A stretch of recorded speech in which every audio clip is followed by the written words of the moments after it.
दुनिया में अब तक ऐसा कभी नहीं हुआ था जो इस बार ईरान, इजराइल और अमेरिका के युद्ध में हुआ है।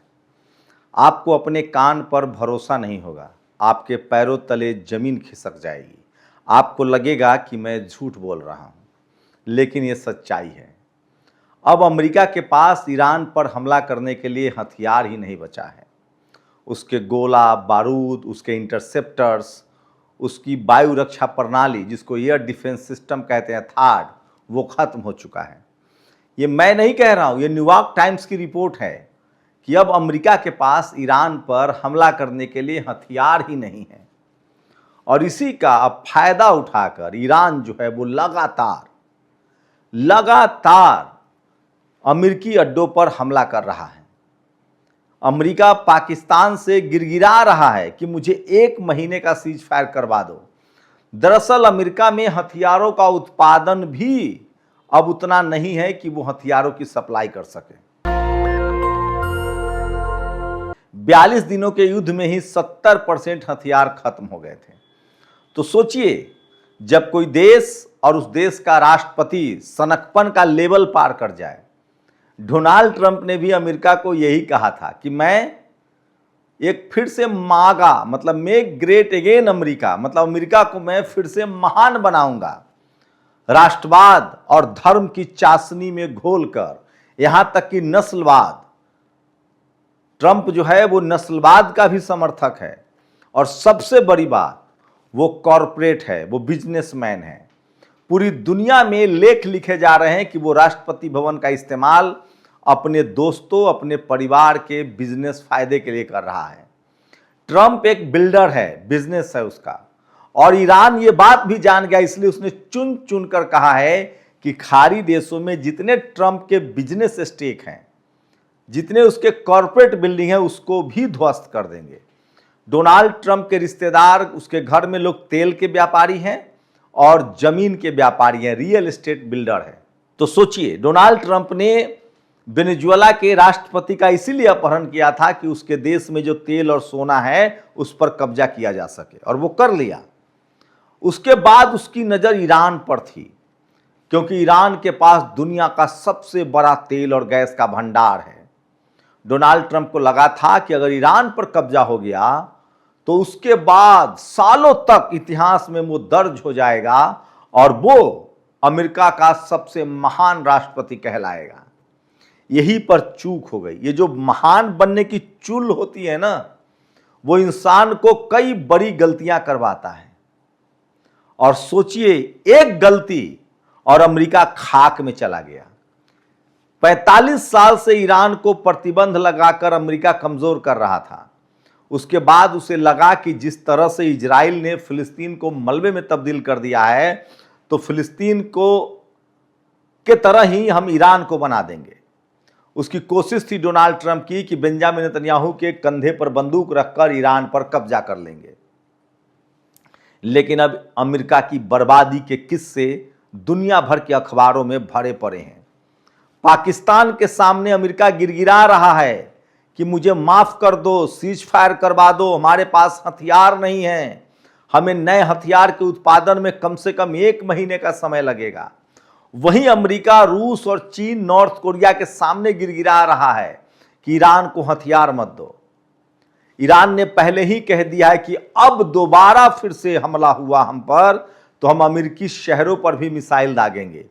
यह सबसे बड़ी खबर है जो मैं आपको बात बता रहा हूं। तो सोचिए, जब कोई राष्ट्रपति अपने सनकपन और अपने लालच को कंट्रोल न कर पाए, तो वो अमेरिका जैसे देश को भी बर्बाद कर सकता है, तबाह कर सकता है, तो जिसके पास दुनिया की सबसे बड़ी इकोनॉमी है।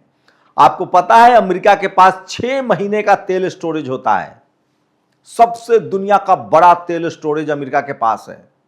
अब उसमें सिर्फ 28 के बाद 1 महीने का तेल बचेगा और उसके लिए होर्मुज बंद है। अमेरिका के पास एनिमेशन नहीं है, हथियार नहीं है, मिसाइल्स नहीं है। उसके 50 से ज्यादा जेट को ईरान ने मार गिराया है। उसके 20 से ज्यादा युद्धपोत को ईरान ने डुबाया है। उसके हजारों सैनिक मारे गए हैं। उसके 200 से ज्यादा अमेरिकी सैनिक ठिकाने जो खाड़ी देशों में था, जहां से वो पेट्रो डॉलर कारोबार को नियंत्रित करता था, वो सब तबाह हो गया है। ये सिर्फ एक ईरान ने कर दिया है। इसके दम पर, आधुनिक मिसाइल के दम पर कहा जा रहा है कि ईरान में ड्रोन को उत्पादन की क्षमता दोगुनी है। घर घर में साइंटिस्ट हैं। ईरान दुनिया में 99% लिटरेसी वाला देश है। वहां के 95% लोग पीएचडी हैं, साइंस पढ़ते हैं। महिलाएं 75% विज्ञान पढ़ती हैं। ईरान ने पहले कहा था कि हमारे पास 10 साल तक लड़ने की क्षमता है। हमारे ड्रोन और मिसाइल्स की संख्या 10 साल तक लगातार युद्ध करने की है, और वो बात सही निकला है।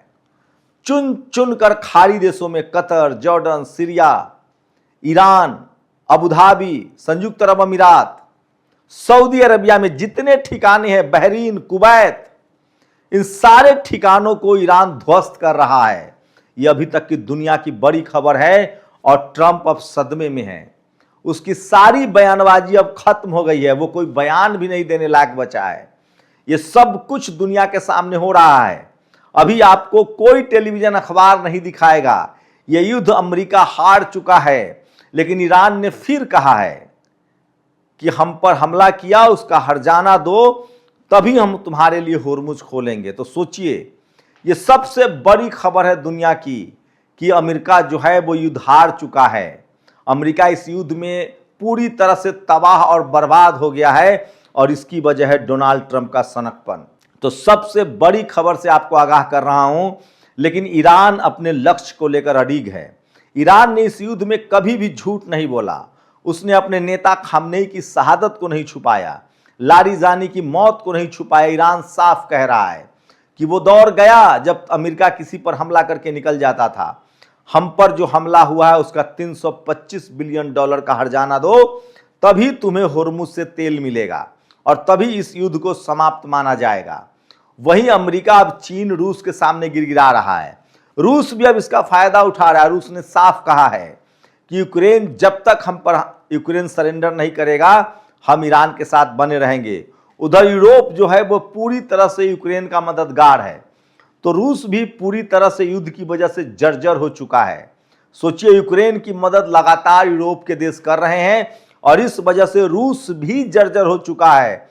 इस पूरे खेल में सबसे ज्यादा फायदे में है तो वो चीन है, जो लगातार रूस को भी हथियार बेच रहा है और ईरान को भी हथियार बेच रहा है। इसलिए कोई राष्ट्रपति या प्रधानमंत्री, आज के समय में वही देश सुरक्षित है जिसके पास हथियारों का भंडार हो, और वो भी आधुनिक हथियारों का।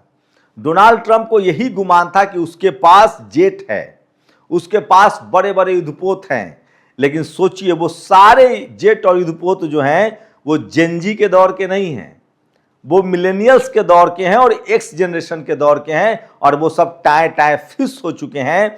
और ईरान में जेनजी के दौर का जो ड्रोन है और मिसाइल है, उसकी मारक क्षमता इतनी है कि वो अमेरिका को ध्वस्त और पस्त कर रहा है। ये सबसे बड़ी खबर आपको बता रहा हूं। तो अमेरिका युद्ध पूरी तरह से हार चुका है। वहीं ईरान कह रहा है कि फिलिस्तीन को पूरी तरह से आजाद करना पड़ेगा। इजराइल अब चारों तरफ से घिर रहा है। हमास, हिजबुल्लाह, हूती के जो लड़ाके हैं वो भी तैयार हैं, और जब तक ईरान से समझौता अमेरिका नहीं कर लेता, युद्ध से बाहर नहीं हो जाता है, तब तक इजराइल का बचना नामुमकिन है। तो 90% ईरान के लोगों का मानना है कि इजराइल पर हमला होना चाहिए। मैं फिर कह रहा हूं कि इस युद्ध में अमेरिका को समझना पड़ेगा कि वो युद्ध हार चुका है, और वो अब किसी भी तरह से इस युद्ध से निकलना चाहता है।